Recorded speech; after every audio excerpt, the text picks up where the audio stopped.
네, 윤석열의 헌법재판소 선고가 지연되면서 우리 국민들이 너무나 불안에 떨고 있습니다. 이번 주까지도 헌재 선고가 이루어지지 않는다면 4월로 넘어간다는 뜻인데요.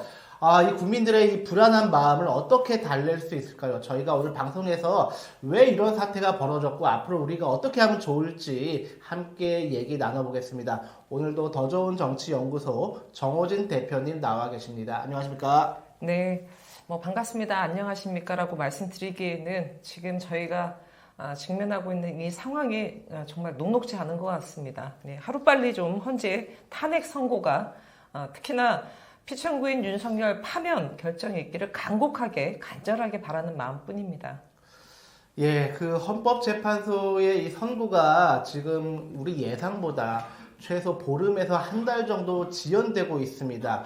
이 사태 분석하기 앞서 가장 따끈따끈하게 한덕수 국무총리가 헌법재판소 기각 결정이 내려졌습니다. 이걸 두고도 지금 상당히 설왕설래하고 있는데요. 먼저 한덕수 국무총리 기각에 대해서 어떻게 우리가 봐야 할까요?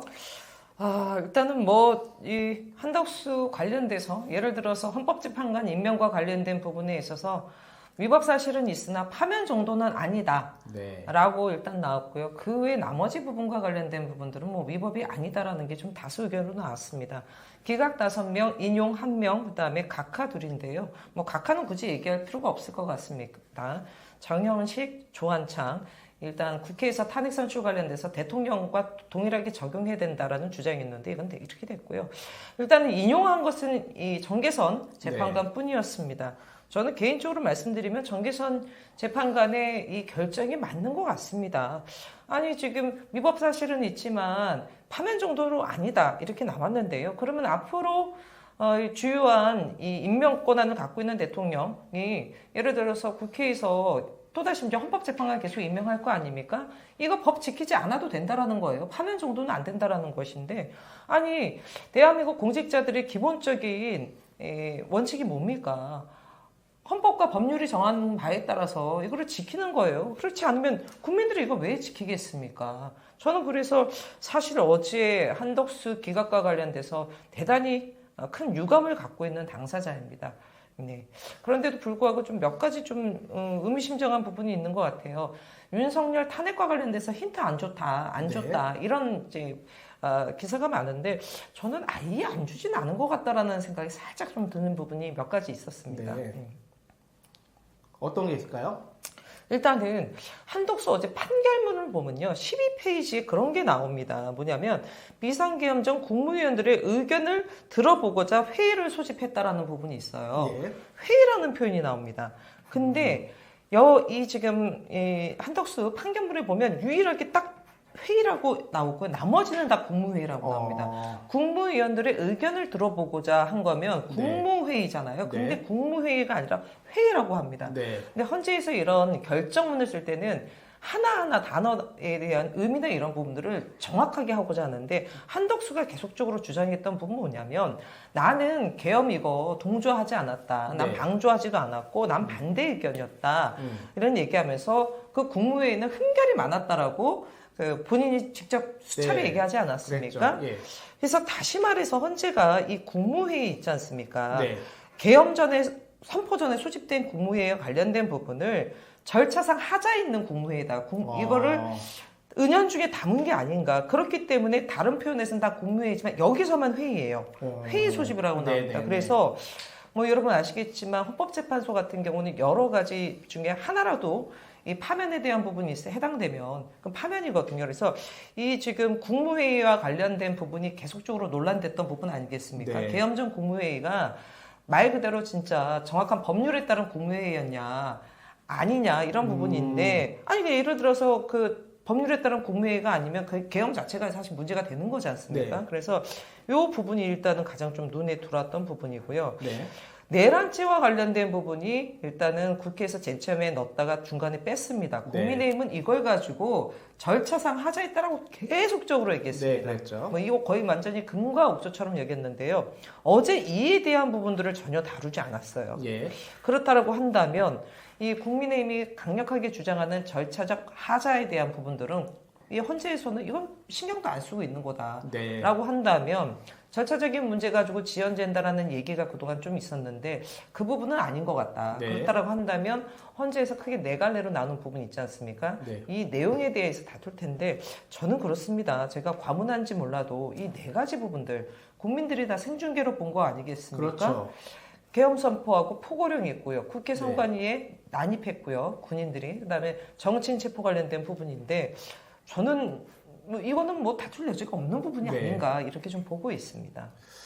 예, 그 한덕수 국무총리가 기각된 것은 저희 입장에선 되게 좀 기가 찬 노릇이지만 지금 대표님 말씀하신 걸 좀 들어보면 그렇지만 그 판결문 안을 좀 조금 더 자세히 들여다보면 한덕수가 그 시도했었던 그 국무회의가 아닌 국무가 빠진 그냥 회의라고 지칭했다. 이것은 매우 의미심장하다. 이것은 이제 곧 다가올 그 윤석열 선고에서도 국무회의라고 하는 법적 합법성이 배제된 그냥 일반 회의라고 지칭한 거 아니겠냐라고 하는 말씀해 주셨고 국민의힘 측에서 그 처음에 포함되었었다가 삭제되었었던 내란죄 관련된 부분을 집요하게 물고 늘어졌지만 정작 헌재에서는 내란죄 부분을 아예 다루지도 않았다라고 하는 주요한 말씀을 하셨기 때문에 이것이 윤석열 선고에 우리가 좀 중요하게 좀 짚어볼 수 있는 포인트 아니겠냐 그렇게 말씀해 주신 것 같습니다. 근데 이제 한덕수가 이렇게 해서 이제 그 대행으로 복귀를 했는데 한덕수가 좀 대국민 담화를 발표한 것 같아요. 대국민 담화에서 우리가 좀 읽을 수 있는 내용이 있었을까요? 저는 결론부터 말씀드리면 이 한덕수 국무총리 정신 못 차린 사람이다. 이 사람은 일단 어제 헌재 판결에서는 내란에 방조를 하지 않았다고 했지만 사실 방조나 마찬가지라는 것들을 저는 어제 대국민 담화에서 다시 한번 확신했습니다. 첫 번째는요. 지금 본인이 탄핵되고 87일 만에 복귀했습니다. 대한민국 지금 이미 어제로서 윤석열 탄핵 소추된 지 100일이 됐어요. 내란이 벌어진 지 100일이 넘습니다. 나라가 쑥대밭이 돼버렸습니다. 그렇다고 한다면 최소한 국민들에게 이렇게 혼란을 가중시켰던 부분에 대해서 도의적으로 죄송하다, 미안하다, 반성한다 이런 얘기는 한 줄이라도 들어가야 되지 않겠습니까? 단 한 줄도 반성과 사과의 메시지가 없었습니다. 네. 대단히 저는 불쾌했습니다. 두 번째 부분은요. 뭐라고 얘기한 줄 아십니까? 헌법과 법률에 따라서 국정 운영을 하겠다고 했습니다. 헌법과 법률에 따라서. 자, 어제도 나왔지만 마흔역 재판관을 비롯해서 헌법재판관 임명하지 않은 것은 헌법 위반이라고 다수가 얘기했습니다. 네. 그렇다고 한다면 어제 바로 마흔역 재판관 임명하는 게 자신이 얘기했던 부분에 앞뒤가 맞는 얘기 아닌가요? 그렇죠. 언행일치 아니겠습니까? 그런데 기자들이 마흔역 재판관 언제 임명할 겁니까? 했더니 동문서답 갖고 갔어요. 네. 지금까지도 임명 안 하고 있습니다. 처음부터 거짓말했습니다. 헌법과 법률에 따라 국정 운영하겠다고 했으면 바로 마흔역 재판관 임명해야 되는 거 당연한 거 아니겠습니까? 저는 그런 측면에 있어서 진짜 한덕수 국무총리 아직도 정신 못 차리는 사람이구나라고 느꼈고요. 뭐 국가의 대외 신인도 뭐 이런 부분에 있어서 노력하겠다 이런 얘기를 했는데요. 국민의힘이 또 그런 얘기 있었습니다. 최근에 미국이 우리나라와 관련돼 가지고 지금 지정을 한 게 있잖아요. 민간국가 지정했지 않습니까?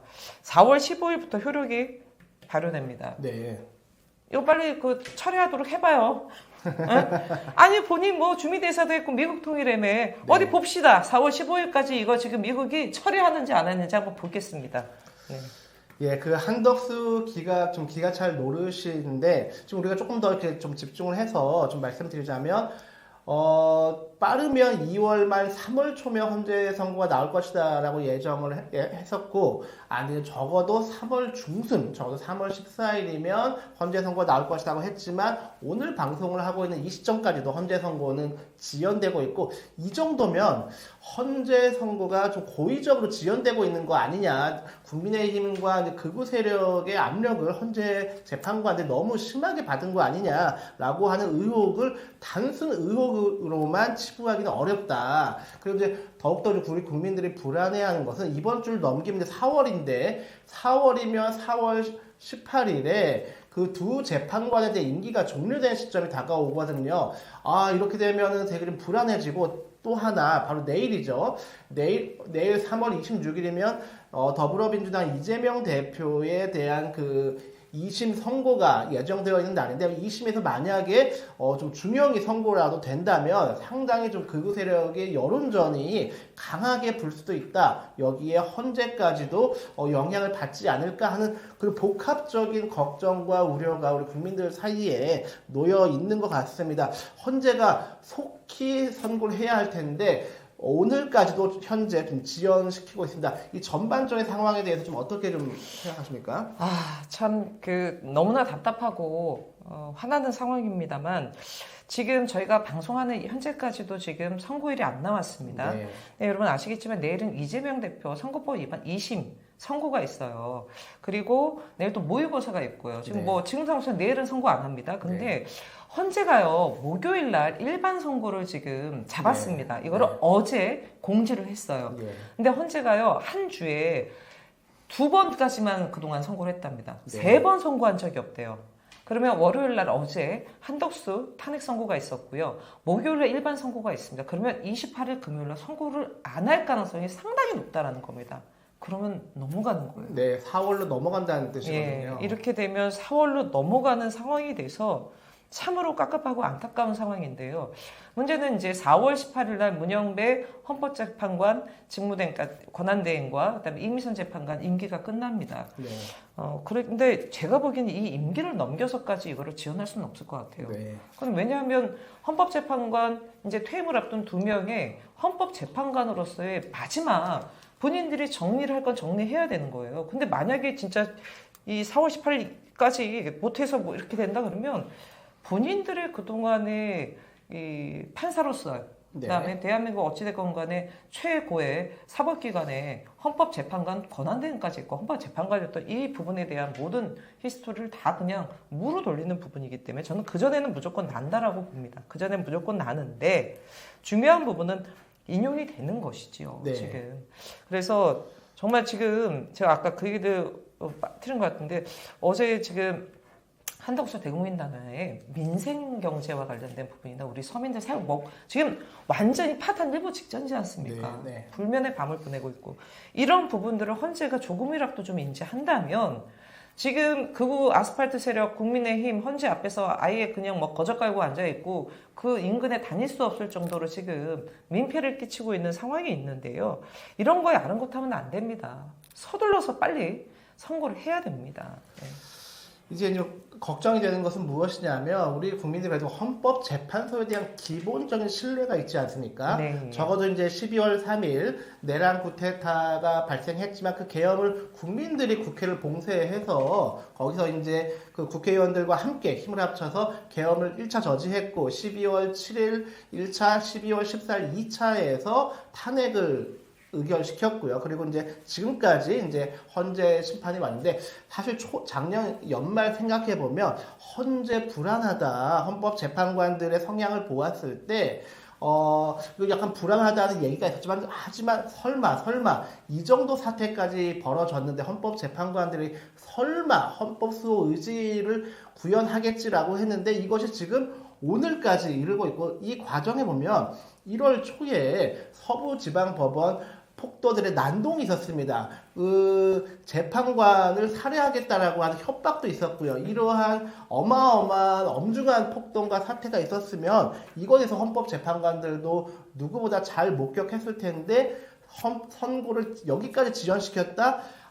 이 정도 되면 우리 국민들이 헌법재판소에 대한 기본적인 신뢰가 흔들릴 수밖에 없는 상황에 있고 이제 오늘에 이르다 보니 벌써부터 이제 일각에서는 벌써 그거 아닐 수도 있죠. 왜냐하면 이제 저쪽에서는 상식 밖의 일들을 너무 많이 벌어지고 있기 때문에 마은혁 재판관도 임명도 하지 않고 헌법재판소의 결과도 따르지 않는 이런 일들이 빈번하게 벌어지다 보니까 4월까지 넘어가? 그러면 우리가 플랜 B, 플랜 C, 최악의 시나리오까지 가야 하는 거 아닌가? 좀 그런 다양한 논의가 좀 나오고 있는 것 같습니다. 앞서도 제가 잠깐 말씀드렸는데 작년 12월 14일 국회에서 윤석열 탄핵 소추, 네. 탄핵이 결정된 지 어제로서 딱 100일이 됐습니다. 굉장히 긴 시간이에요. 그리고 어제 한겨레인가요? 단독되면서 뉴스가 많이 나왔지만 이 불법 계엄 벌였던 날 12월 3일이었고 12월 4일 새벽에 윤석열이 김영현한테 호통쳤다는 거 아니에요. 국회의원들 저거 못 막아서 지금 저렇게 된 거 가지고. 그러면서 2차 계엄 자기가 또 때릴 수 있다라고 얘기를 했답니다. 근데 저희가 우리 오병석 대표님이랑 예전 방송에서도 그런 얘기를 했는데요.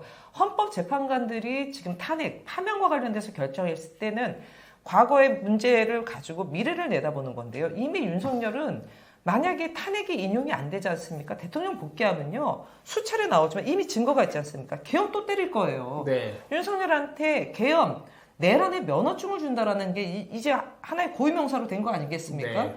이 탄핵이 안 되면요. 이런 대단히 지금 심각한 상황이 벌어질 수밖에 없다라는 부분이에요. 이거는 누구나 다 지금 인지하고 있는 거 아닙니까? 말씀하셨듯이 국민들이 막았어요. 근데 헌재가 이것에 대해서 제대로 판단을 하지 않으면요. 사실상 헌재 무용론이 나올 수밖에 없습니다. 지금. 그래서 헌재는 윤석열 탄핵과 관련된 부분은 대한민국 미래에 대한 부분이라는 점, 그리고 이것이 헌재의 존립 자체에 대한 부분까지도 연결돼 있다라는 부분들을 정말 좀 직시했으면 좋겠어요.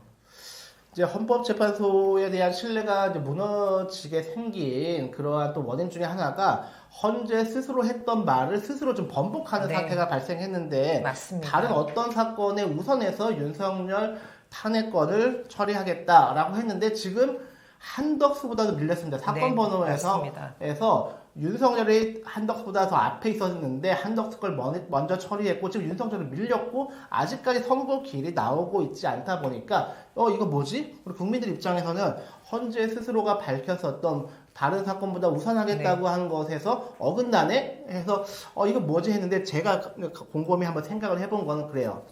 헌재는 거짓말하지 않았다고 아마 나중에는 좀 변명할 것 같아요. 무슨 말인가 하면 심리와 평의에 있어서 심리를 신속히 한 건 맞아요. 헌재가 그 윤석열 측에서 계속 증인 신청하고 지연 전략 썼는데 그거를 대부분 다 이제 그 무산시키고 심리를 나름 조속하게 종결진 건 맞습니다. 근데 누구도 예상하지 못했는데 평일을 이렇게까지 길게 끌 줄은 몰랐던 거죠. 그래서 헌재가 어떻게 보면 약간 말장난 같기도 한데 다른 사건에 앞서서 하겠다라고 한 거 심리를 앞서서 했던 건 맞는데 평일을 이렇게까지 지연시킬 줄은 아무도 몰랐다 라고 하면서 좀 불안이 좀 많이 있고요. 하지만 이제 광장에 나가보신 분들 아시겠지만 광장에서는 여전히 희망을 갖고 있고요.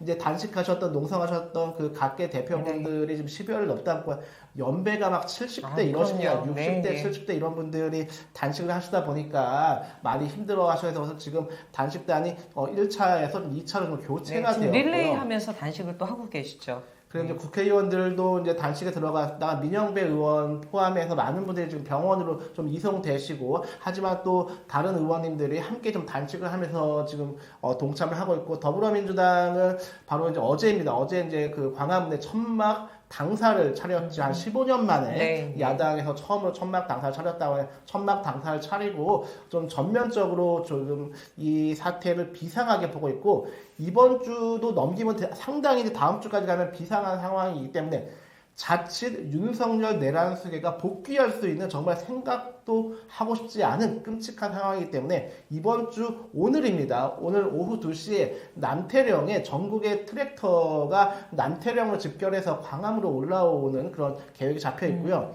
내일은 민주노총이 총 집결한 투쟁 그리고 이번 주 목요일에 한국노총이 또 투쟁을 예고하고 있어요. 이렇게 이번 주 각계 각층의 투쟁이 점점 광화문으로 이렇게 모여지고 있기 때문에 우리가 이제 두 가지의 그 상반대 마음이 있는 것 같습니다. 이러다가 윤석열 복귀하면 어떻게 하지 정말 끝장나는 거 아니야? 라는 마음과 한편에서는 우리가 조금 더 윤석열 탄핵시킨 게 바로 우리였잖아. 계엄을 막을 게 국민이었으니 그 헌재에 너무 믿지 말고 파면도 국민시켜야 되는 거 아니냐. K민주주의는 여기서 꽃을 피우는 게 아니냐. 이런 좀 생각도 동시에 좀 들고 있는 것 같습니다. 네, 지당하신 말씀인 것 같습니다. 국회에 난입한 군인들 일단은 지금 불법 계엄을 막아낸 것도 사실은 국민들이었습니다. 지금도 광화문에서 매일매일 주말에는 많은 시민들이 같이 하고 있고요.